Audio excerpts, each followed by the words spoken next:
wa ala alihi wa sahbihi wa mawalah wa la hawla wa la quwwata illa billahi wa ba'du.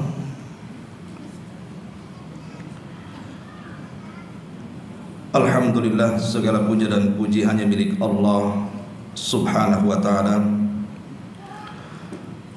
Salawat dan juga salam kita hadiahkan kepada Rasul kita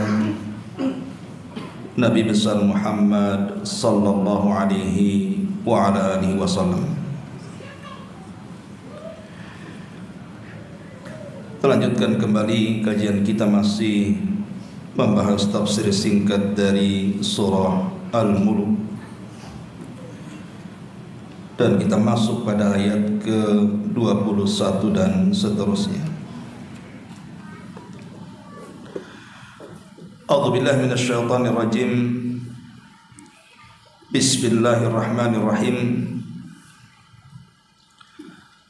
Amman hadzal ladzi yarzuqukum in amsaka rizqahu bal lajju fi utuwi wa nufur. Afaman yamshi mukibban ala wajhihi ahda amman yamshi sawiyan ala siratim mustaqim. Qul huwa alladhi ansha'akum wa ja'ala lakumus sam'a wal absara wal af'idata qalilan ma tashkurun. Atau siapakah yang dapat memberimu rezeki jika dia menahan rezekinya? Sebaliknya mereka malah terus-menerus dalam kesombongan dan menjauhkan diri dari kebenaran. Apakah orang-orang yang berjalan dengan wajah tertelungkup itu lebih mendapatkan petunjuk, atau orang-orang yang berjalan tegap di atas jalan yang lurus? Katakanlah, Dia adalah zat yang menciptakan dirimu dan menjadikan bagimu pendengaran, penglihatan dan hati nurani. Akan tetapi sedikit sekali kalian bersyukur. Ma'asyiral muslimin wal muslimat yang dimuliakan Allah Subhanahu wa ta'ala, pada ayat surah Al-Mulk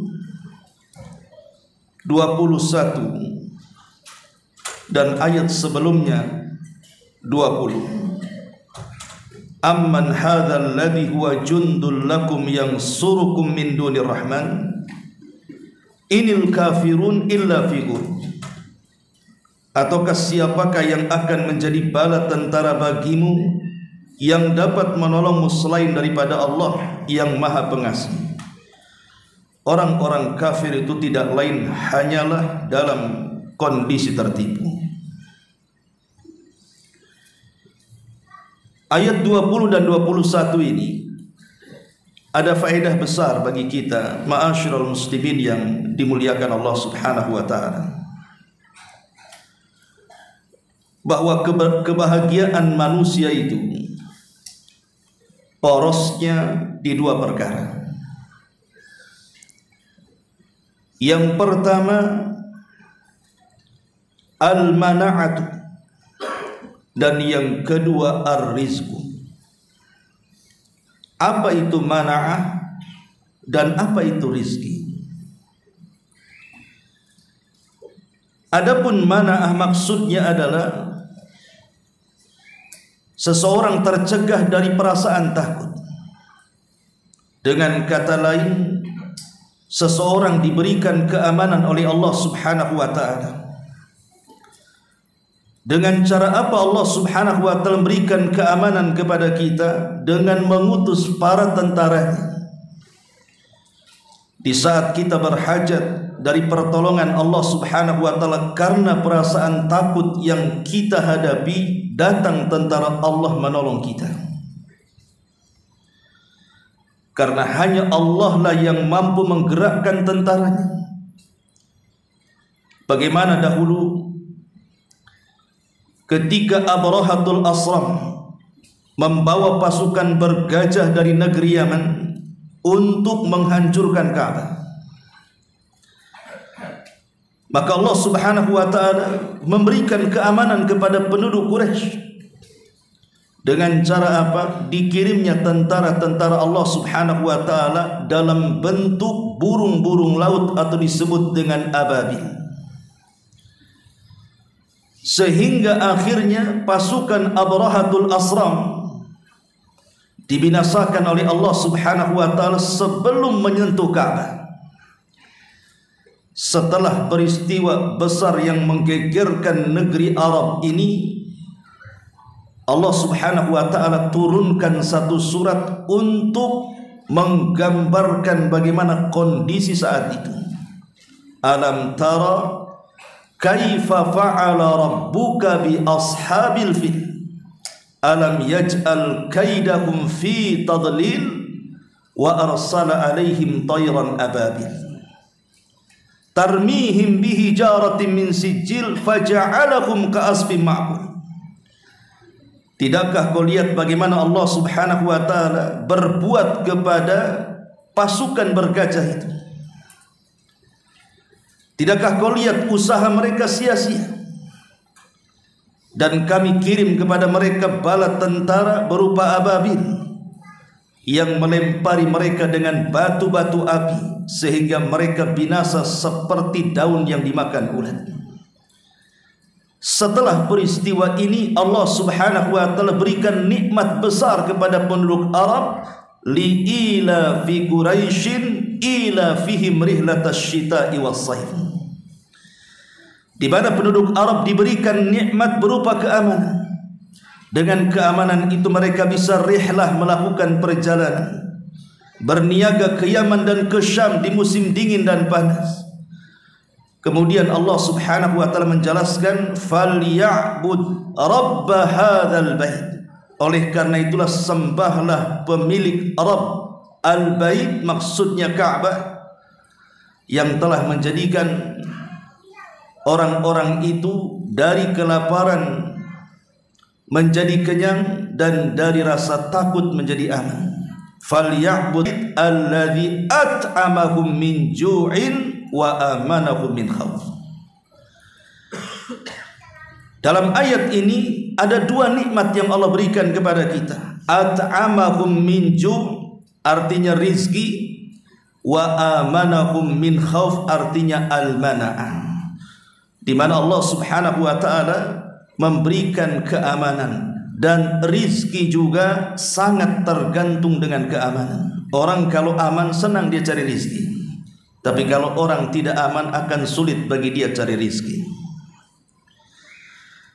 Ma'asyiral muslimin wal muslimat rahimani wa rahimakumullah. Ini nikmat yang pertama, nikmat aman. Walaupun aman sendiri memang bagian daripada rizki. Makanya dalam sebuah hadis Nabi SAW mengatakan, man asbaha minkum aminan fi sirbihi mu'afan fi jasadihi indahu qutu yaumihi faka'annama hizat lahu dunya. Kata Nabi SAW, barang siapa yang di pagi hari dia terbang, dia merasa aman dalam keluarganya, kemudian dia merasa sehat dalam jasadnya, kemudian ada yang bisa dimakan dalam kehidupannya, seolah-olah dunia ada di genggamannya. Di sini Nabi SAW mendahulukan aman sebelum makan, karena memang aman itu nikmat yang paling besar yang Allah anugerahkan kepada kita.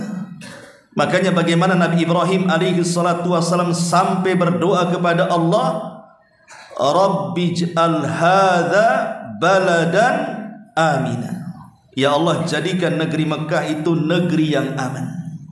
Itulah permintaan Nabi Ibrahim alaihi salatu wassalam. Kenapa demikian? Pertama, karena dengan aman memudahkan orang cari kekayaan, dan dengan aman pula seseorang bisa beribadah kepada Allah Subhanahu wa taala. Ma'asyiral muslimin wal muslimat rahimakumullah. Makanya kenapa keamanan itu sesuatu yang dihajatkan manusia. Lihat bagaimana kisah Nabi Yusuf alaihi salatu wassalam. Ketika ayahnya Yakub kemudian hendak datang dari Palestina ke Mesir, maka Nabi Yusuf digambarkan dalam Al-Quran mengatakan, udkhulu Misra insya'allahu aminin. Masuklah kalian ke negeri Mesir ini, insyaallah, jika Allah berkehendak maka kalian akan aman di sini. Karena memang keamanan itu yang dicari semua orang, dan keributan itu sesuatu yang dihindarkan manusia. Ma'asyiral muslimin rahimani wa rahimakumullah. Tentu mendapatkan keamanan itu tidak mudah. Harus ada cara-caranya. Para ulama menyebutkan 3 perkara kalau ingin mendapatkan aman dari Allah Subhanahu wa taala. Pertama, syukurilah nikmat aman itu. Karena Allah Subhanahu wa taala mengatakan, la in syakartum la azidannakum wa la in kafartum inna adzabi lasyadid. Kalau kalian syukur, kami tambah keamanan kalian, kami tambah rizki kalian. Tapi kalau kalian ingkar, maka azabku sangat pedih. Kemudian yang kedua, wujudkan tauhid dalam kehidupan kita.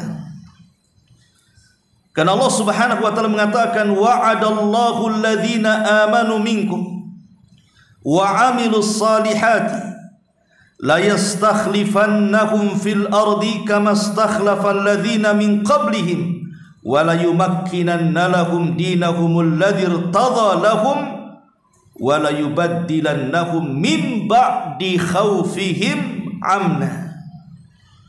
Syahidnya di sini, Allah telah menjanjikan kepada orang-orang yang beriman dan beramal saleh bahwa kami akan menggantikan kepada mereka setelah perasaan takut keamanan. Syaratnya ya'budunani wa la yusyrikuna bi syai'an. Sembah aku dan jangan sekutukan aku. Kalau ingin mendapatkan keamanan dari Allah Subhanahu wa taala, aman dari azab Allah Subhanahu wa taala, aman dari musuh-musuh Allah Subhanahu wa taala, tauhidkan Allah. Dan yang terakhir tentu banyak-banyak berdoa. Makanya kalau kita setiap bulan memasuki bulan baru, pamannya kemarin masuknya bulan Sya'ban di permulaan, atau nanti tanggal 29 Sya'ban kalau terlihat bulan masuknya Ramadan, maka Nabi SAW mengajarkan doa kepada kita, Allahu Akbar, Allahumma ahillahu alaina bil amni wal iman was salamati wal islam wat taufiqi lima tuhibbu wa tarda rabbuna wa rabbukallahu azza wa jalla. Allahu Akbar, Allah Maha Besar. Ya Allah, Engkau sudah menampakkan hilal kepada kami, maka berikanlah kepada kami bil amni keamanan, wal iman dan keimanan, wassalamati wal islam keselamatan dan juga Islam, wat taufiq lima tuhibbu wa tarda dan taufik darimu apa yang kau cintai dan kau ridhai, Rabb kami dan Rabbmu Allah Subhanahu wa taala. Ma'asyiral muslimin yang dimuliakan Allah Subhanahu wa taala, maka dalam ayat surah Al-Mulk 20 ini menjelaskan kepada kita tentang rizki terbesar untuk kita berupa keamanan. Kalau kita senantiasa beriman dan bertauhid kepada Allah Subhanahu wa taala, kapanpun, dimanapun, pasti Allah Subhanahu wa taala sudah siapkan tentara-tentaranya dan akan melindungi dan menjaga kita. Ini pada ayat yang ke-20-nya. Adapun pada ayat yang ke-21-nya, maka kebahagiaan yang kedua setelah aman adalah ar-rizqu, rizki. Lalu apa itu rizki? Al-Imam Ibnu Manzur dalam kitab Lisanul Arab mengatakan bahwa rizki adalah ma taqumu bihi hayatu kulli kainin hayyin madiyan kana au ma'nawiyan. Rizki itu adalah sesuatu yang bisa menegakkan kehidupan siapapun dan apapun, baik berupa sesuatu yang konkret ataupun abstrak. Artinya madian itu baik sesuatu yang konkret yang kita kuasai, seperti rumah, kemudian juga kendaraan, kemudian juga tanah, kemudian uang.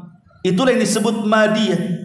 Ataupun ma'nawi yang sifatnya abstrak, atau dalam bahasa Quran disebut anfus.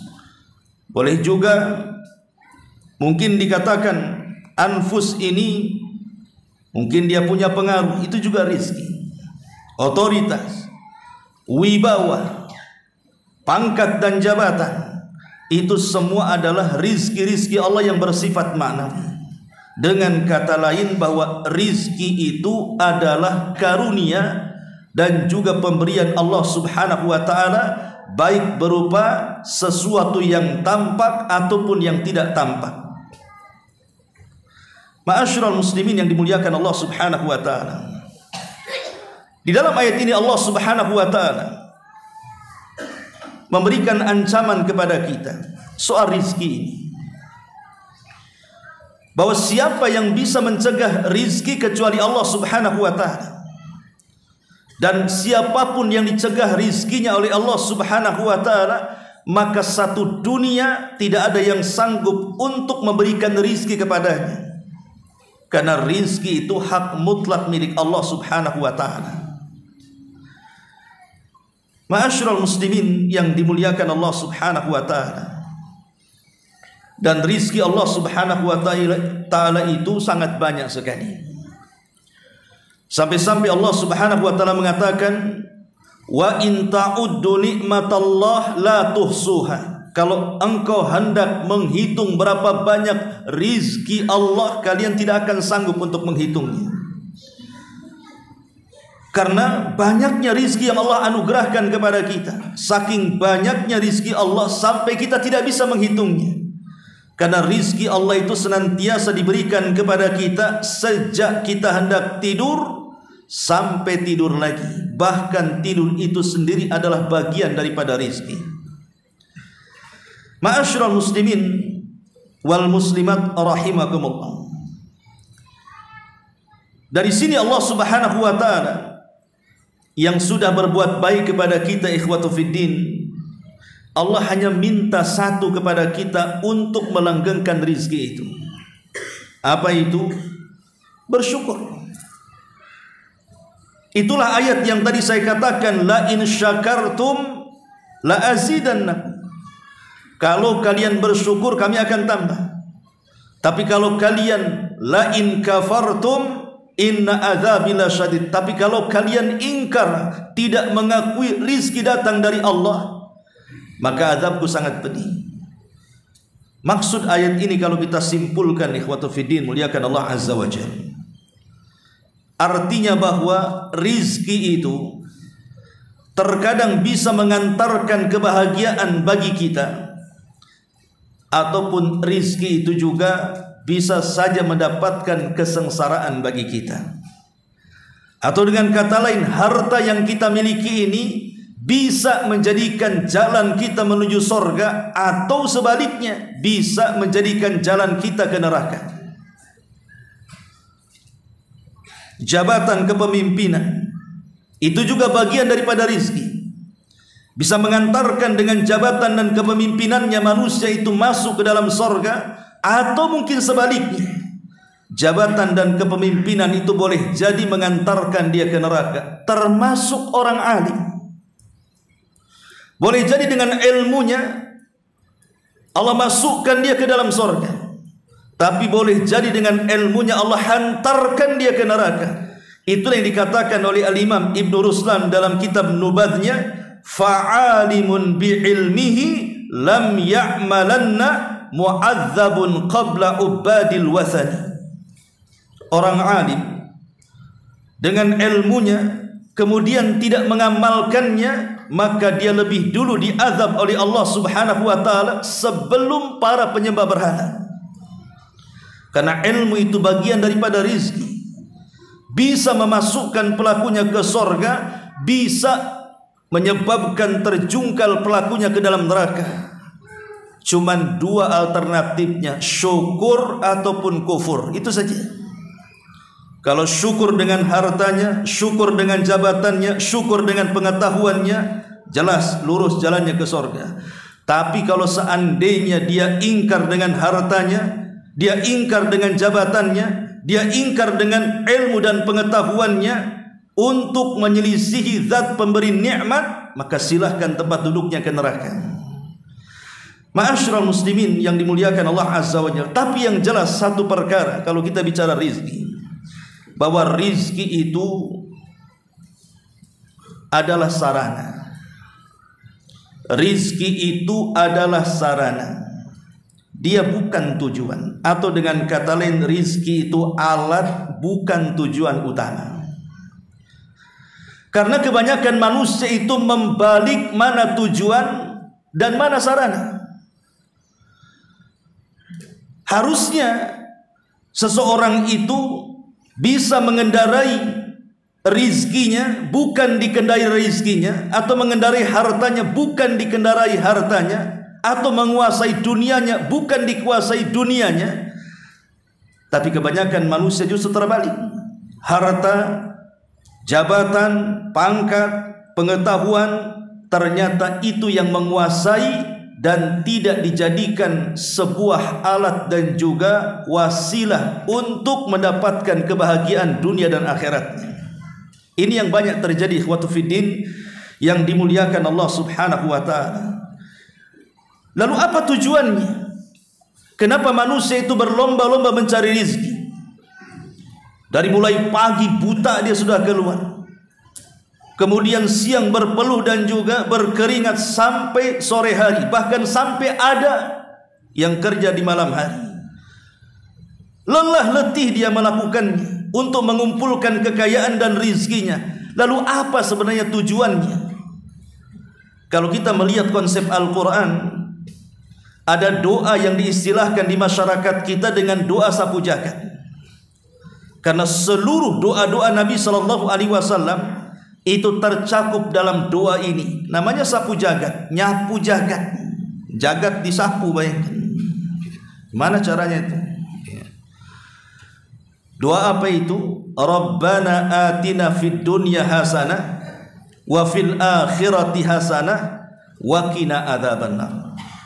Ya Rabb, berikanlah kepada kami dunia yang baik, artinya kebahagiaan dunia. Wa fil akhirati hasanah, dan akhirat yang baik, artinya kebahagiaan akhirat. Dan hindarkan kami dari azab yang sangat pedih kepada kami. Dari sini kita tahu bahwa dengan kekayaan yang sudah kita dapatkan, dengan rizki yang sudah kita raih, dengan uang yang sudah kita kumpulkan, sebenarnya tujuannya cuma dua. Ada yang disebut dengan tujuan jangka pendek, ada yang disebut dengan tujuan jangka panjang. Adapun tujuan jangka pendek itulah yang disebut dalam doa ini, Rabbana atina fid dunya hasanah. Ya Allah, berikanlah kebahagiaan dunia bagi kami. Jadi harta itu gunanya untuk mendapatkan kebahagiaan dunia. Tetapi walaupun demikian, Allah Subhanahu wa taala ingatkan dalam Al-Qur'an, wabtaghi fima ataqallahu daral akhirah wa la tansa nasibaka minad dunya. Dan carilah apa yang telah dianugerahkan Allah kepadamu tentang kebahagiaan negeri akhirat, dan jangan kamu lupakan kebahagiaan kamu atau kenikmatan kamu di dunia. Boleh kita mencari rizki untuk mencari kebahagiaan dunia. Anda boleh juga membangun rumah yang bagus, membeli kendaraan yang mewah, membeli tanah yang luas, mengumpulkan harta dan begitu seterusnya. Tapi tujuannya hanya untuk mendapatkan kebahagiaan dunia, di mana kebahagiaan dunia ini tujuannya mengantarkan kebahagiaan yang sifatnya jangka panjang. Itulah kebahagiaan akhirat. Kalau ini yang jadi dasar kehidupan orang, dia ingin bahagia, ingin punya rumah bagus, kendaraan yang mewah, tanah yang luas dan begitu seterusnya. Tapi di sisi lain juga dia tidak mau bangkrut di akhirat. Dia ingin bahagia di akhirat. Dia ingin juga masuk ke dalam sorga yang penuh dengan nikmat di dalamnya. Kalau itu yang jadi konsep hidup, insya Allah dalam mencari rizki pun orang tidak mungkin menghalalkan segala cara. Karena terpikir kalau seandainya dia mencuri, bagaimana akhiratnya? Kalau seandainya dia korupsi, bagaimana akhiratnya? Kalau dia menipu, bagaimana akhiratnya? Kalau dia curang dalam takaran, timbangan, meteran, bagaimana akhiratnya? Maka dia pun akan berhati-hati untuk menumpuk-numpuk dunia. Tapi kalau seandainya orang itu hanya sekedar mengejar jangka pendek saja dan melupakan jangka panjang, ikhwatu fiddin, saya yakin maka orang pasti akan menghalalkan segala cara. Dalam istilah usul itu, al-ghayatu tubarrirul wasilah. Tujuan yang baik terkadang menghalalkan segala cara. Ini yang bahaya. Inilah yang disabdakan Nabi SAW 14 abad yang silam. Kata Nabi SAW, sayati alaikum zaman, akan datang zamannya kepada kalian, al-mar'u la yubalil mar'u bima akhadal ma', di mana seseorang tidak akan peduli dengan cara apa dia mencari harta.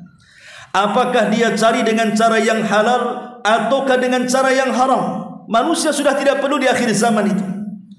Dia mau sikut kanan, sikut kiri, injak bawah, terserah dia, yang penting kaya. Itu yang sekarang terjadi zamannya. Orang sudah tidak perlu lagi kan.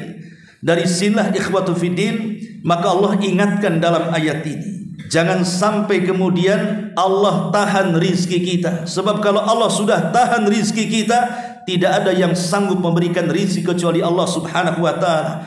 Dan supaya Allah tidak menahan itu hanya dengan bersyukur kepada Allah subhanahu wa ta'ala. Ma'asyiral muslimin wal muslimat rahimakumullah. Kita tahu bahwa kalau kita bercerita tentang syukur itu kan ada rukunnya. Yang pertama rukun syukur itu adalah al-i'tirafu bin ni'mati biqalbihi. Pertama, kita harus mengakui dengan segala nikmat yang Allah anugerahkan kepada kita, dalam hati kita bahwa semua nikmat itu datang dari Allah. Ini namanya syukur nikmat yang pertama. Akui nikmat itu datang dari Allah. Jangan sampai kemudian nikmat itu ditutup-tutupi, seolah-olah nikmat itu bukan datang dari Allah, tapi datang dari dirinya. Itulah yang disebut dengan Qarun. Ketika dia mengatakan, innama utituhu min ilmin indi, kekayaan ini aku dapat karena aku ini cerdas, aku ini piawai, aku ini memiliki pengetahuan dan skill. Dia mengingkari bahwa nikmat itu datang dari Allah, dan dia mengedepankan seolah-olah nikmat itu usaha dan upayanya. Ini yang banyak di masyarakat. Terkadang ada orang-orang yang sitru ni'amillah, berusaha menutupi nikmat itu seolah-olah bukan datang dari Allah, tapi seolah-olah dia yang mengupayakannya. Padahal Allah mengatakan, wa ma min dabatin fil ardi illa 'alallah rizquha. Tidak ada binatang yang melata di permukaan bumi kecuali Allah yang kasih rizki kepadanya. maka jangan tutup-tutupin nikmat itu dari Allah. Contohnya seperti apa? Seperti perkataan Qarun tadi. Kalau seandainya ada pertanyaan datang kepada kita, anggap saja mungkin kita ini orang kaya. Kemudian ditanya, dari mana Pak kekayaannya? Dari mana Bu kekayaannya? Kemudian dia mengatakan, ya hasil kerja saya, hasil usaha saya, hasil jerih payah saya, hasil keringat saya. Kata-kata ini langsung ataupun tidak langsung sudah menutupi nikmat Allah. Harusnya jawabannya bukan seperti itu. Kalau Anda ditanya kenapa Anda kaya, maka kita jawabannya, ini adalah rizki yang Allah anugerahkan kepadaku. Itulah jawaban Nabi Sulaiman alaihi salatu wassalam ketika Allah subhanahu wa ta'ala memberikan segala macam nikmat kepada Nabi Allah Sulaiman. Dan ketika itu Nabi Sulaiman di atas puncak karirnya, dia tidak mengakui bahwa rizki itu hasil jerih payah dia.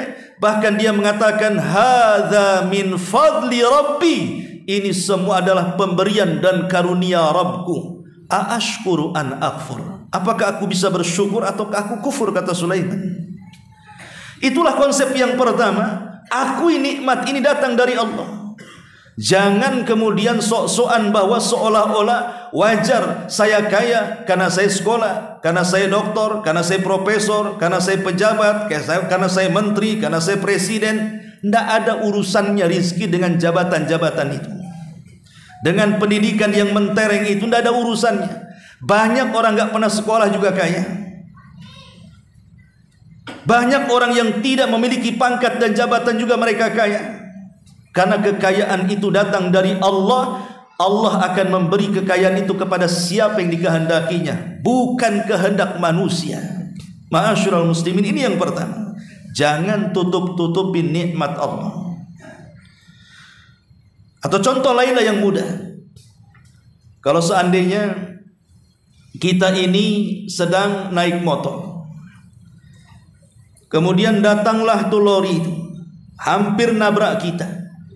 Tapi karena kita posisinya dibonceng, yang nyetir kawan kita, karena dia punya kepiawaian nyetir, dia bisa dengan keahliannya menghindari lori yang mau nabraknya.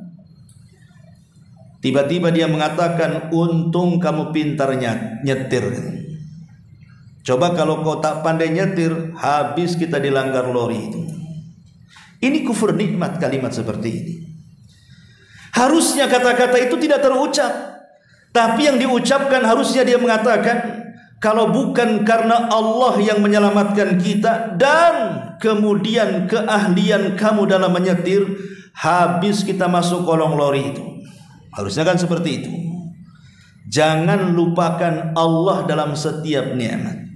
Jangan tutup-tutupi Allah dalam nikmat, karena rukun syukur itu mengakui nikmat datang dari Allah dengan hatinya. Yang kedua, at-tahadduts biha was-sana' 'alal mun'im.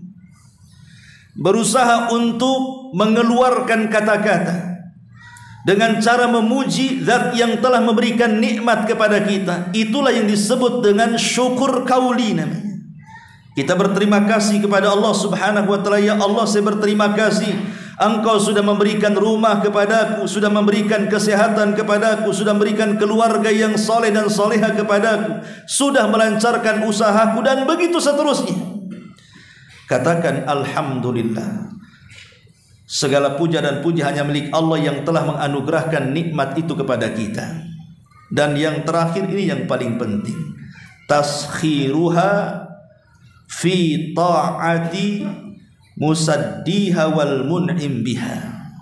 Berusaha mengarahkan nikmat yang Allah anugerahkan kepada kita dengan tidak menyelisihi zat yang telah memberikan nikmat kepada kita. Gunakan nikmat itu di jalan Allah, bukan dalam rangka menyelisih Allah. Gunakan nikmat rizki itu di dalam ketaatan, bukan dalam kemaksiatan kepada Allah Azza wa Jalla. Ini syukur nikmat yang terakhir. Karena ada sebagian ulama ketika mengartikan syukur itu artinya seseorang bersyukur dengan ucapannya dan bersyukur dengan perbuatannya, dengan cara tidak menyelisihi nikmat itu dipergunakan kepada zat yang telah memberikan nikmat kepadanya.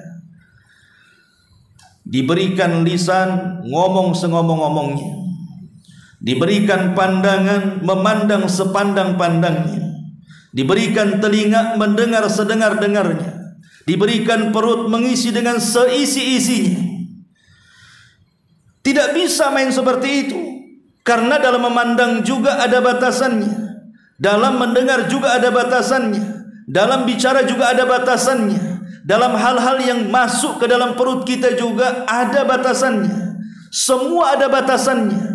Lah batasan-batasan itulah bentuk syukurnya kita kepada zat yang telah memberikan nikmat kepada kita. Diberikan mata itu sebuah nikmat, tetapi pandanglah dengan pandangan yang sesuai dengan yang diinginkan zat pemberikan nikmat. Mandang kepada yang dihalalkan, bukan mandang kepada yang diharamkan. Mendengar kepada yang dihalalkan, bukan mendengar kepada yang diharamkan. Begitu juga bicara. Hati-hati dalam bicara. Bicaralah sesuatu yang disukai Allah, jangan bicara dengan sesuatu yang dibenci Allah Subhanahu wa taala, ataupun memasukkan sesuatu kepada perut. Batasi. Yang baik dan halal saja, yang tidak baik dan haram jangan dimasukkan ke dalam perut kita. Itu rukun nikmat yang ketiga. Artinya kita arahkan nikmat-nikmat itu kepada tujuan yang dikehendaki zat pemberi nikmat kepada kita. Ma'asyiral muslimin wal muslimat rahimakumullah. Adapun buah daripada syukur sendiri, kita tahu bahwa syukur itu sifatnya seorang mukmin. Kalau kita seorang mukmin, maka sifat ini harus melekat pada badan kita. Sebagaimana sabar harus melekat pada badan kita, maka syukur pun juga sama. Makanya ada hadis Nabi mengatakan, ajaban li amril mukmin. Sungguh mengherankan tuh urusannya orang yang beriman itu. Kalau diberikan musibah dia sabar, kalau diberikan nikmat dia bersyukur. Dua-duanya baik bagi seorang mukmin. Kata Nabi SAW, fakana khairan lahu. Semuanya baik bagi dia. Ini yang pertama, bahwa samaratus syukri, buah daripada syukur. Dengan syukur itulah menampakkan bahwa kita ini seorang yang beriman.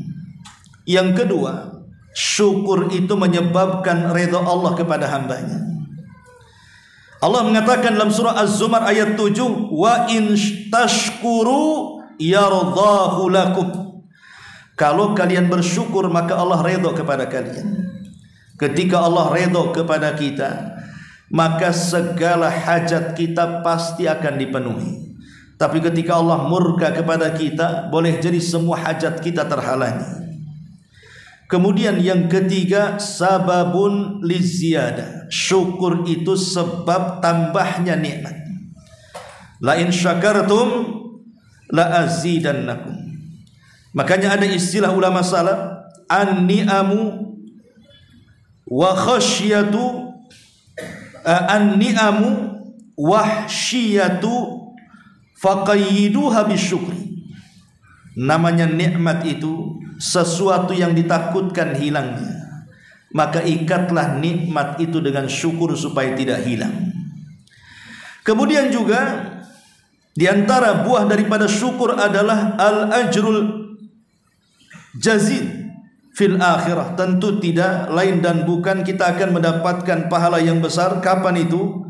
Kelak di akhirat. Karena Allah mengatakan wasanajzi syakirin, kami akan balas dengan balasan yang baik bagi mereka orang-orang yang bersyukur.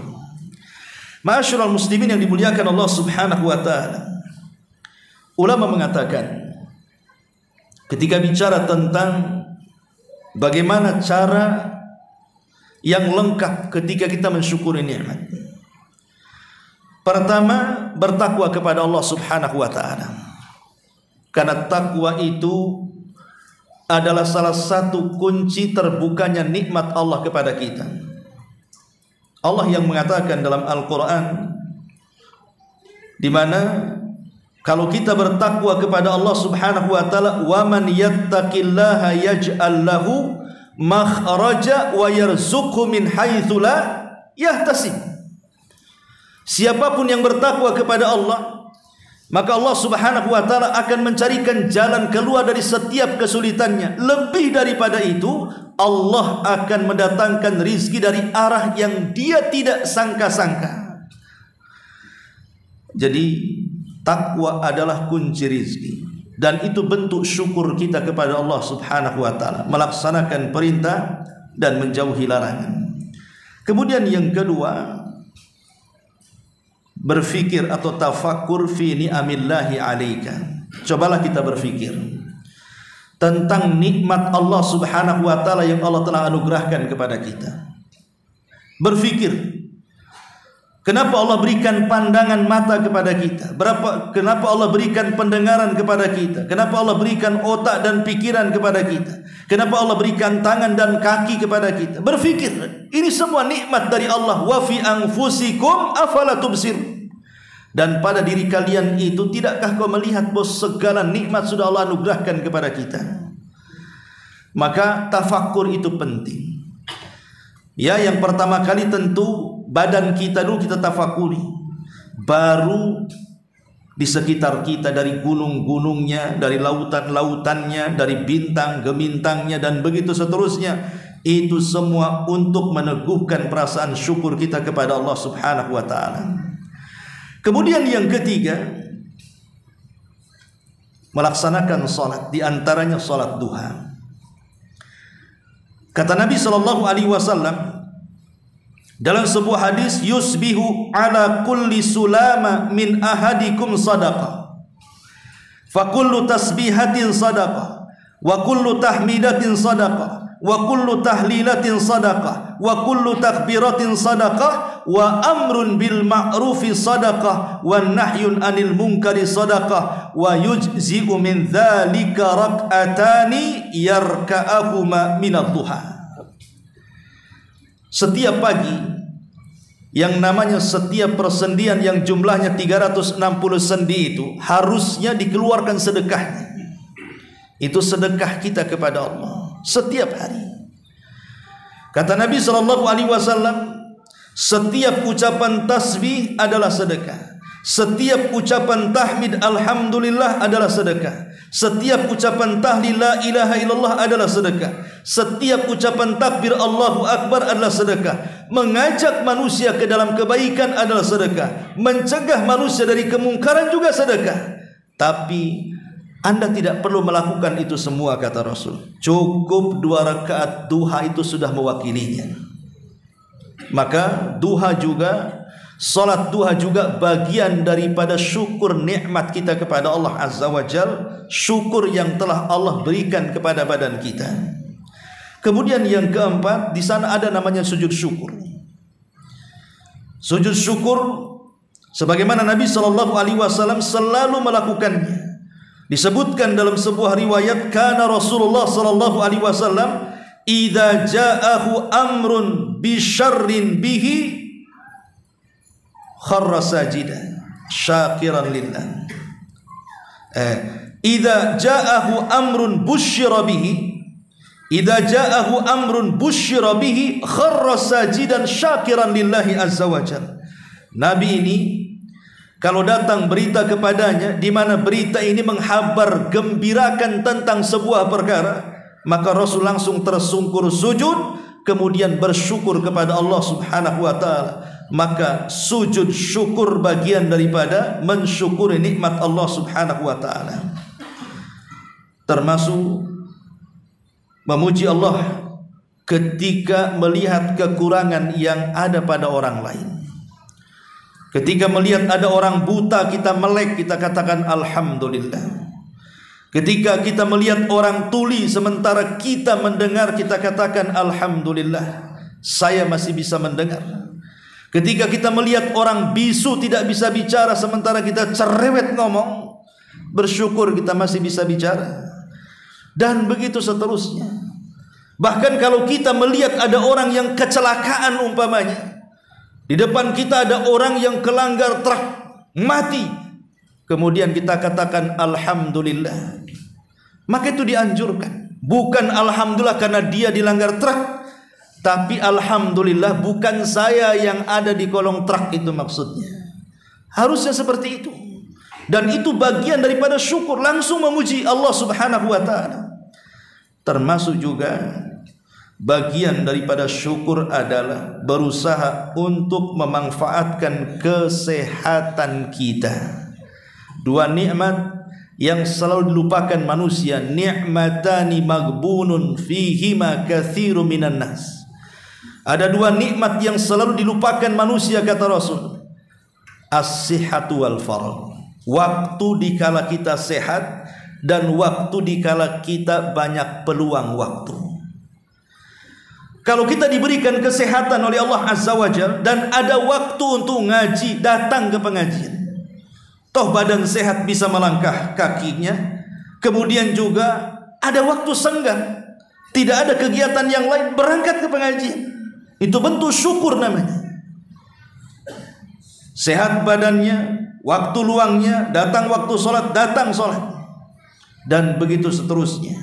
Karena kalau sudah sakit, apalagi sampai terbaring, apalagi sampai stroke, baru dia terpikir ingin ke masjid. Macam mana caranya? Ma'asyiral muslimin wal muslimat rahimakumullah. Makanya ayat ini menjelaskan kepada kita, Allah Subhanahu wa taala mengatakan, amman hadzal ladzi yarzuqukum in amsaka rizqah. Siapa yang dapat memberikan rizki kepadamu jika dia menahan rizki yang Allah Subhanahu wa taala anugerahkan kepada kita. Ikhwatu fiddin yang dimuliakan Allah Subhanahu wa taala. Kita tahu bahwa ada 3 poin yang harus kita pahami soal rizki Allah itu. Pertama, bahwa Ar-Razzaqu huwallah. Pemberi rizki itu hanya Allah semata. Tidak ada yang berikan rizki selain daripada Allah Azza wa Jalla. Jangan mencari rizki datang ke kuburan, meminta-minta kepada pemilik kuburan. Ya wali fulan, ya syekh fulan, berikanlah usaha yang lancar kepadaku, berikanlah jodoh yang bagus untukku, berikanlah jabatan yang sedang kami usahakan dan upayakan. Pemilik kuburan tidak akan berikan rizki. Maka yakini bahwa rizki itu datang dari Allah. Jangan datang ke dukun, percaya dengan tanggal dan jimat. Itu semua bualan bah dukun. Kalau memang dukun itu bisa memberikan mantra kekayaan, ngapain dia jual mantra itu kepada orang lain? Bagus dia aja hari-hari mantrain dirinya supaya dia kaya. Ini yang pertama. Yang kedua, ar-rizqu maqsumun maktubun min indillah qabla an tukhla. Bahwa rizki itu sudah dibagi-bagi, bahkan sudah dicatat di sisi Allah sebelum kita diciptakan 50.000 tahun.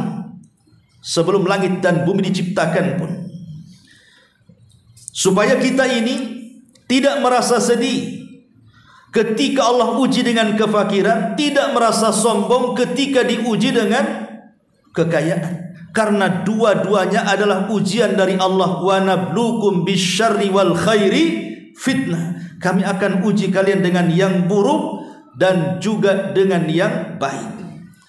Tapi banyak orang-orang yang tidak lulus ketika diuji dengan ketidakbaikan. Saya belum pernah mendengar ada orang yang mengeluh, Ustaz, saya kena musibah. Musibah apa? Uang saya banyak 1 hektar. Pernah dengar ada orang kaya bilang kekayaannya punya musibah? Adalah mungkin ulama-ulama dulu ya kan. Seperti Imam Ahmad diberikan uang banyak, dia pun sedih. Sampai istrinya mengatakan, apakah ada orang mati kau mengatakan innalillahi wa inna ilaihi rajiun ya Imam? Tidak. Justru uang ini lebih bahaya dibandingkan kematian. Itu 1-2 yang mengatakan seperti itu. Tapi tidak ada, saya pernah belum mendengar orang kaya datang, aduh saya sedang diuji oleh Allah Ustaz. Kenapa? Usaha saya lagi lancar. Ya, nggak ada ceritanya. Paling kalau dia ngomong saya sedang diuji Ustaz. Kenapa? Aduh, nggak tahu ini. Usaha sana bangkrut, usaha sini bankrupt. sana gulung-gulung, dan begitu seterusnya. Paling itu kan, orang terkadang dia tidak sukses dalam kefakiran, tetapi boleh jadi mungkin sukses dalam kekayaan. Tapi ingat bahwa fakir dan kaya juga ujian sebenarnya. Tetapi ingat bahwa rizki itu sudah dibagi-bagi oleh Allah Subhanahu wa ta'ala. Makanya ada istilah ikhwatu fiddin, bahwa pembagian Allah saat membagikan rizki kepada kita itu adalah pembagian yang sangat adil sekali. Saya gambarkan seperti ini. Kenapa Allah itu sangat adil ketika memberikan rizki? Kalau ada yang bertanya, nampaknya tidak adil Ustaz. Buktinya tetangga sana mobilnya 2, di sini pula tak ada mobil. Di sana rumahnya tingkat 3, di sini pula tinggal di ruli. Mana adilnya katanya? Dia tidak paham bahwa Allah itu paham dengan ciptaan. Allah yang menciptakan kita, Allah paham dengan kita. Apa yang dihajatkan dengan kita? Di mana rizki yang Allah berikan kepada orang kaya berbeda, di mana rizki yang Allah anugerahkan kepada orang miskin juga berbeda. Tapi kedua-duanya ada keadilan yang tidak disadari oleh manusia. Contoh umpamanya, ada orang kaya raya, uangnya tidak terhitung saking banyak serinya. Dengan uangnya boleh jadi kalau dia datang ke restoran, restorannya dibeli dia. Umpamanya dia datang ke warung Padang. Di warung Padang itu ada, anggap saja 200 menu. Dia bisa saja pesan 200 menu, hidangkan di meja saya. Tapi sudah dihidangkan, nengok rendang, kolesterol, kan? Nengok ini hati ayam, darah tinggi. Nengok daging, ketakutan. Ujung-ujungnya kentang rebus, ya kan? Karena dia takut nyentuh ini, takut nyentuh itu, takut. Ingat dengan pesan Pak Dokter, karena kemarin baru medical check up dia. Coba kalau seandainya 200 menu itu, datangkanlah orang kerek bin miskin itu, suruh makan tuh, kira-kira dimakan habis, ikhwan.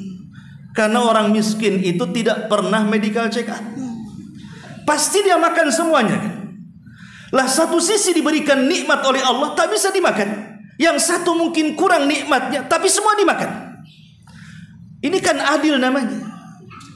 Ma'asyiral muslimin yang dimuliakan Allah Azza wa Jalla, supaya dengan kekayaannya tidak sembarang makan. Sebagaimana orang miskin tidak bisa memberi makanan, dia pun susah untuk makan. Allah juga buat susah, dengan makan ini kolesterol naik, dengan makan itu darah tinggi naik. Itulah keadilan. Ada orang kaya rumahnya bagus, ruangannya sampai 5 AC-nya, sampai kalau tidur beku. Saking dinginnya mungkin lah ya. Empuk tuh kasurnya sampai bertingkat-tingkat. Tapi ada di antara mereka tidak bisa tidur, kecuali mungkin konsumsi obat gitu ya, baru dia bisa tidur. Tapi di sisi lain ada orang miskin loh ya, sudah rumahnya pendek, pakai seng, tidak ada plafon, panas luar biasa, berasap mungkin kalau kita lihat, tapi sekali tidur susah dibangunkan. Kan ada tuh orang itu tuh, ngoroknya 1 kilo. Lah ini kan pembagian rizki sebenarnya. Ada sisinya orang kaya tak bisa tidur nyenyak, si miskin pula nyenyak kali tidurnya. Di sini menunjukkan bahwa rizki itu sudah dibagi-bagi seadil mungkin oleh Allah Subhanahu wa ta'ala. Ini yang harus dipahami tentang masalah rizki. Kemudian yang ketiga, bahwa ar-rizku mahtum lil khalqi lam yanqus. Bahwa rizki itu akan terus mengalir, dan Allah tidak akan mengurangi rizki yang sudah ditetapkan kepada hambanya sejak dituliskan di Lauhil Mahfuz. Makanya ada istilah bahwa seseorang tidak mungkin mendapatkan ajalnya sampai rizki mengejarnya. Sudah isya? Sudah isya. Wallahu a'lam. Ini yang bisa sampaikan, mudah-mudahan ada manfaatnya. Subhanallah bihamdika, asyhadu an la ilaha illa anta astaghfiruka wa atubu ilaik. Allahu ta'ala alam.